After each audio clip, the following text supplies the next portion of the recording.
Hey, good morning, everybody. Happy Friday. This is Java Chat. You're sitting here with Coffee with Mike and my special guest right here.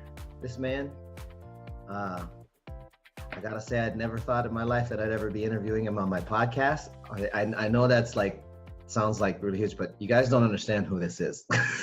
This gentleman's name is Seth Greene. He's been in and around the realm of marketing for more years than I could probably count on my hands, and knows a lot of really amazing people. He works with the original Shark, which is Kevin Harrington. They are business partners together, which is friggin' amazing. And now, as we'll discuss this later, Seth and I are actually going to start working together as well. So super stoked, super excited, super honored, and like really grateful, dude, that you just even considered coming on. I really appreciate you, man. Wow. Well, thank you. You mentioned everywhere I go. That was awesome. I did not write that at all. That was better than the one I wrote. So I'm grateful to serve. I'm excited to have you working for us as well, and I'm super excited. We're gonna have a fun podcast. Yeah, I think we will. So guys, just if anything, and you're not clear on what Seth does as far as that, we're going to go through that right now. I'm just going to ask him to go ahead and talk about his history, where he's from. You're going to find some really cool things. And I know that Ron Arceo is supposed to be watching. I think he is. He's going to love your history because he does what you do or did.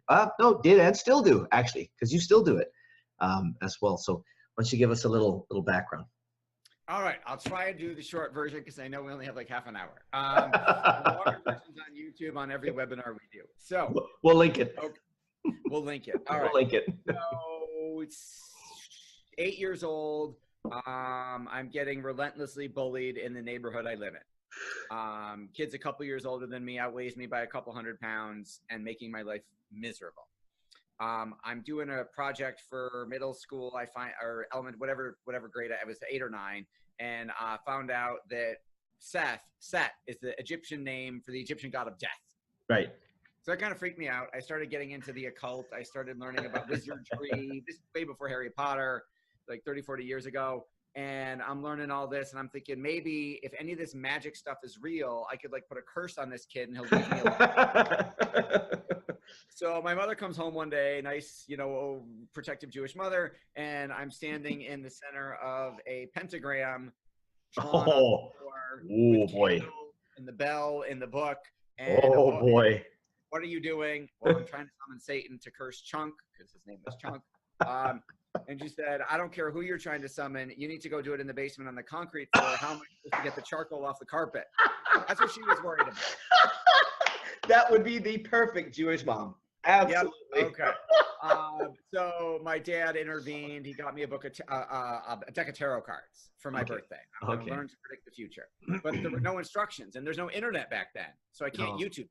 Right. So I go to a magic store on my grandmother's street to buy a book on how to read tarot cards. Okay. And I walk in, and the guy behind the counter was performing a magic trick for somebody who was going to buy it. Right. And I said, forget the tarot cards. I want to buy that. So that was my first magic trick. And I quickly became obsessed with magic, not magic with a K, where Satan shows up. He never came, by the way, in case you were wondering. Maybe he wasn't interested or something. I don't know. He wasn't a big enough ask. So you mean you weren't throwing your soul out on a table or anything like that? He didn't do it, no? I didn't have it. So I became a magician, and fast forward a while. I went to Syracuse University for acting. Magic informed my love of theater. I went to Syracuse drama, musical theater. I was going to be a Broadway star. That was my life goal at 18. Great school. Senior year, my friends who graduated the year before me come back for homecoming. They're all telling stories about how they're sleeping on couches, waiting tables, working 3 temp jobs, trying to make it in New York City. And I said, oh, crap, that starving actor thing is real. Yeah. Like, I thought it wasn't going to happen to me. But some of these kids were better than I was. Better singers, better dancers, better actors. I'm like, oh, I need a real job. Yeah. I don't want to starve. Right. So I became a financial planner, helping parents make college more affordable so that they didn't stress out and they didn't have to stress their kids out, and their kids could go to like a private school for the cost of the state. Yeah. So I became a financial planner, and that was about 20 years ago. And my branch manager, I get my Series 7, I get all my licenses, It's my first day of production, is in go make some money. And he says, I got you a book where all your clients are going to come from your entire career. I'm like, awesome. I'm young. I'm dumb. I'm going to buy a Ferrari. I'm going to be rich and be great. And he hands me the phone book. I was going to say, was it the phone? It had to have been the white pages. I'm old enough to remember to know what that is. Oh my go gosh. Google it. But it's a physical phone book, thud. And he says, go get them, Tiger. They're all in there. So I didn't know any better. So I made 300 cold calls a day, interrupting strangers asking for money. And it's not very much fun if you've ever tried it. And I did it for years. Spare time, I read a trade journal for magicians, because I'm still into magic, performing as a hobby. I implement the course created by a guy named Dave D, who some of you may know. And in 30 days, I became the busiest, most expensive magician in Western New York, where I live. Nice. I didn't learn a single new trick. I learned marketing. I learned direct response marketing. So I went back to Dave and I said, would this work in my real job as a financial planner? He said, yes. I said, where'd you learn it? He said, Dan Kennedy.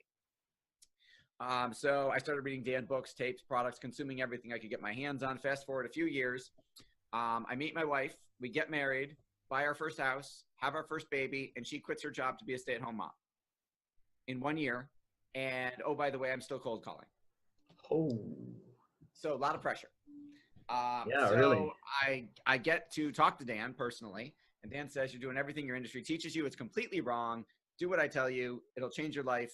Write me a really big check. Now, it was a much better pitch than that. It took like 8 hours. That would be Dan. But I go home and I go, honey, I know we just got married, bought our first house, had our first baby. You just quit your job. I need to go borrow more than our mortgage to go hire this guy. She said no. Of course. The next day I asked the same question. She said no. 30 days in a row, I asked the same questions. Insert more profanity into her answers. You'll probably be right. Until week 31, when she said, you better pray this works. Yeah. So I go work with Dan. AG Edwards, the firm I worked for, had 6,700 financial advisors. I was 6,700th. I was in last place. I started working with Dan. In 2 years, I was in the top 30 nationwide. Sweet. Big jump. Competing against guys who have been financial advisors like twice as long as I had even been alive. Sure. So this is all pre-internet, all direct mail. That got me written about in the industry's top trade journals. My phone started ringing up advisors saying, I want to do what you did. How do I do it? I faxed Dan and said, Dan, what do I do? And he said, you start a marketing company and do it for me. Exactly. So that started MarketDominationLLC.com 12 years ago, which was me by myself and one financial advisor I was willing to let license my content to see if it would work for him with his personality in his city. It worked. It took off. And we went from me to an awesome team of 33 people. You are team number 34. And we've served, I think, over like 2,300 clients literally around the globe and reached over 30 million prospects. Jeez, that's awesome. So that's the short version. So I got a question. The personality that you wanted to see if it worked with, what was he like? Opposite of me. So boring, socially awkward, conservative. Yeah, exactly. All of that. He's like, I don't like talking to people that much. So that's why I said, let's see if this works for you. And you don't have to try and be me. Did it work? It took off. Yes, it got him great results. So then I said, okay, this isn't contingent upon you being like super outgoing and charismatic. Anybody can do what I did. So I started taking on other financial advisors as clients. And that's half of our client base to this day. And then the other half is other industries that we've branched out into because the principles of marketing apply no matter what you're selling. And we just applied them to different businesses and it just kept working. By the way, I got to commend you on your accomplishment on the sales process with your wife. It was relentless persistence. Exactly. That's what it takes. It's so funny. She beat my record. So it took me 30 days to convince her. 7 months ago, we got a puppy. We got our first dog, which is a golden retriever named Tanner. And she had been dripping on me to get, I want a dog, I want a dog, I want a dog. I like cats for 15 years. And I finally caved 7 months ago. You know, it's really funny that as marketers and salespeople that we know what's happening when it's being done to us. I just had to give it. I gave in. Yes, I knew it was never going to stop, and I held out for 15 years. Okay, my face is going to be sore before this interview is over. That's the mark of a good podcast. That's a mark of a great guest too. it's it's one of those. Dan. So you and I are marketers. We have a couple of people that are marketers that watch this, but there's a bunch of people who have no idea who Dan is. Let's give them some background on just a Okay, so sure. Dan is the godfather of direct response marketing. Yes, he is. He has like 22 best-selling books. He's the highest paid marketing consultant on the planet. You want him to do marketing, help you write the copy, write the words for the marketing campaign that you want that will transform your business at 6 figures plus royalties. Yeah. He's the guy that's not only been many hundreds of thousands of people who follow what he says, do what he does, and learn this type of marketing. Yeah, he's not just the guy that I was gonna say he basically wrote the book. Yes, I mean, literally, he wrote the book. Yeah, he did. 22 of them to be exact. But yeah, if there's somebody that you wanted to learn anything from, and I've just reading other people's blogs off of what they've caught off of either his books or his courses or things of that nature. If you have a business and you're not clear on what marketing principles are or things of that nature, go find Dan Kennedy. He's worth following. Yeah, that's really all it is. The cool part about connecting with you, the first time I met you, I was working with another presenter, to my recollection, because I met you twice. Once was with Bill, and the other one was with Mike Butler, which was a lot more recent. And I gotta ask you, because your process on becoming an expert is freaking phenomenal. And I explained it to my business coach, how the process works, and he's sitting on the other side going, holy crap, dude, that makes absolute freaking sense. That is amazing. I'm like, yeah, right. And it seems to be premised on all the normal marketing principles that we understand, just postured in a slightly different way. Go through that process a little bit so people can understand what it is that you do to create an expert. Okay, so our process for making you an expert is we have a done for you podcast into book into authority maker service. So we will produce a done for you show for you. You will have a guest every single week. You will follow the questions that we ask you. All you have to do is read the interview. We will turn that into a blog post. We will turn that into social media content. We will turn that into graphics. There will be an audio podcast. There'll be a video podcast. And then when you've done 10 or 12 of them, we'll turn them into a physical bookstore book. We'll do a book launch and get it temporarily to the top of Amazon, so you can say you got a bestseller. And then we will build a funnel for that, a website for the book, and drive paid social media traffic to get the right people to go request copies of your book and then consume other content and hopefully hire you for something. So that's how my podcast, I interviewed 10, 15 of the top podcasters in the world, learned what they did, figured out what I wanted to do differently, but I did turn that into a book. It's called Market Domination for Podcasting. It's on the shelves at Barnes & Noble, Walmart, Target now. So it's a legit real bestseller, not a Amazon ebook bestseller. Right. Works because we do it every day for our clients. But if you can move enough copies, you can get it you can get shelf space. So learning what I learned from those 10 to 15 amazing podcasters launched our done for you service in the podcasting space, because I took the best of what they had, added my spin on it to make it better and different, and then it's now half our business. So was Kevin one of those? No, was Kevin one of the people that you interviewed, or Kevin didn't have a podcast until me. Kevin came to me. Kevin was already a client and friend, and business partner. And then about 2 years ago, we were having dinner at another one of his events that I was a speaker at. I was a speaker at his mastermind group every 3 times a year for years. And we were having dinner, and he said, what do you got lately that's sexy that I don't know about that you're not doing for us? And I said, done podcast into book, blah, blah, blah. And he said, I want a podcast. I don't want to do any work. And I said, okay. And he said, you already have a successful show, which I did. And he said, how about I come on as your co-host? We rebrand it around the two of us, and I'll show up once a week and do an interview with you. And I'll promote those interviews that I'm on to my following. And then I'll have a show.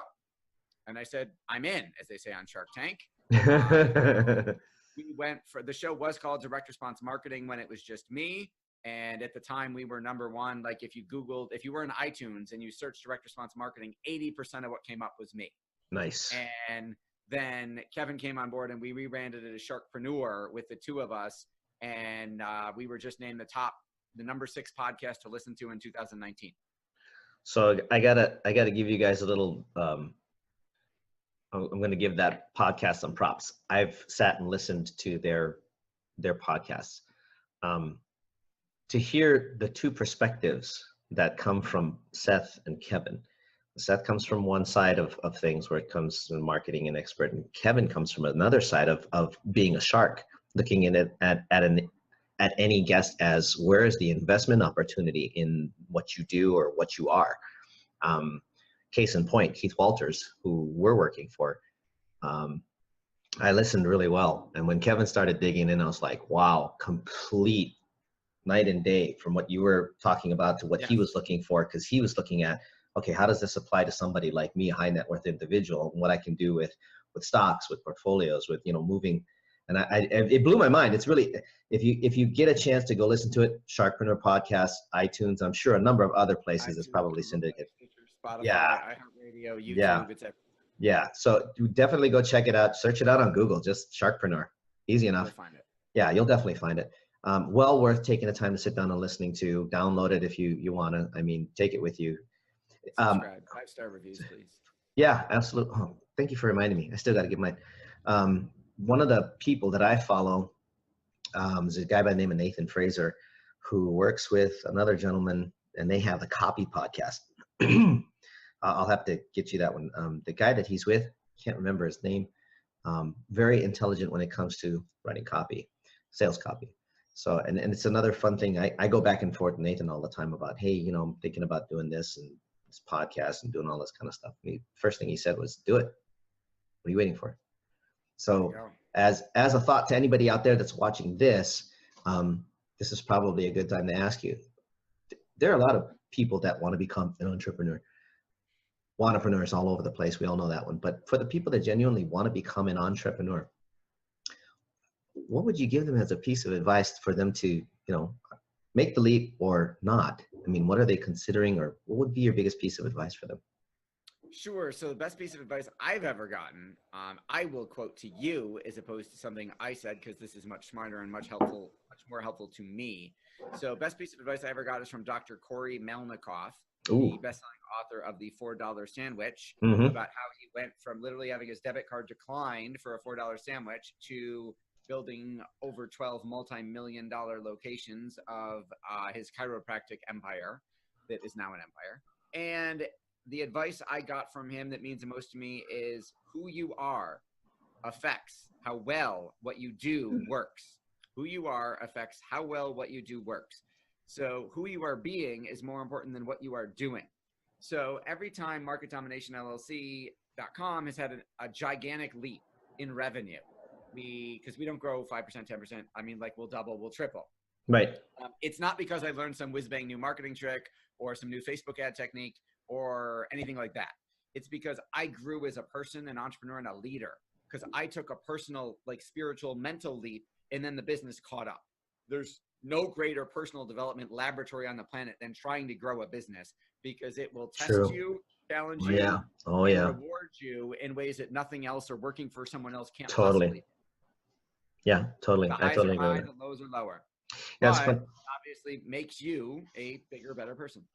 Totally. Totally agree. It's one of the interesting things. Not long ago, I think I did it as a short blog post somewhere.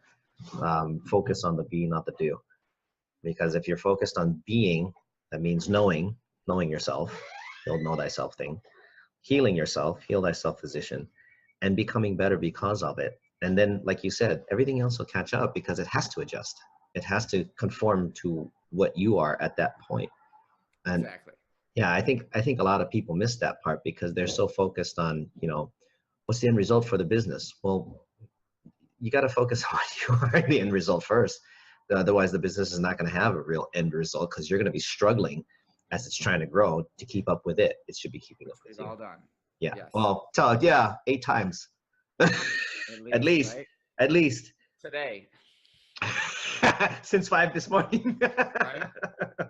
All right, cool. man, that was it. We're already close to the end. I know we both got plenty to do today, and thanks again for the email responses. Just so you guys know, when Seth and I usually have conversations, they never last this long. In fact, over half of what we do are about 2 or 3 word responses on email. Yes, my wife cannot stand, and I am thankful that I get to talk to Mike. Well, talk to Mike because he gets it. And she'll write like a 3-page text message, and I'll say okay, and I'll come home to a very upset, angry wife. We taught this to my mastermind group 2 weeks ago, where she's like, "Don't say okay." I don't expect 4 pages back, but 1 would be good. Yeah. So that's why I talk to Mike, because we can have an entire conversation and it takes 8 words between the 2 of us, but we got it done. And if there's any lack of clarity, it's a short sentence. Hey man, what about this? Okay. Cool. No problem. My favorite answer. Okay. Yeah. Well, yeah. The one that drives me nuts is just the letter K. That one drives me nuts. All okay. right. Well, I won't shorten OK to K. There we go. That I can humor you for. So guys, once more, for those of you that are watching, I'll put links in the comments to the Sharkpreneur Podcast and over to Market Domination. If you guys want to learn more about how to become an expert too, I'm going to put that link in there as well. So there'll be 3 links in there. Check them all out. Find Dan Kennedy. Follow Seth. He does this thing every Wednesday morning called the mailbag. And I totally dig it because he goes into direct mail and shows you guys what people are doing right and what they're missing or what they're doing wrong. Technically called open office hours at Market Domination. It's an Ask Me Anything. We do mailbag for a few minutes. We do social media marketing for a few minutes, and then Q&A, ask me whatever you want. And it's a lot of fun, and I'd love it for you guys to tune in. Every Wednesday, 11 a.m. Eastern, on my Facebook page or on the Market Domination LLC Facebook page, you'll see it. Guys, show up for that. I've watched a couple, and I about died laughing, and I was interacting with Seth on that too. And we get a kick out of it. Learned stuff and made money. That's yes, that was totally true. Absolutely. Thank you again, Seth. Truly appreciate your time, brother. And man, let's just keep going. Let's keep getting out there and killing it. We've got some great things coming down the pipe, and I'll reach out to talk to you more about the other stuff that we were mentioning. Okay, thanks so much for having me. Thanks, everybody. Take care, everybody. Take care. Ciao, ciao.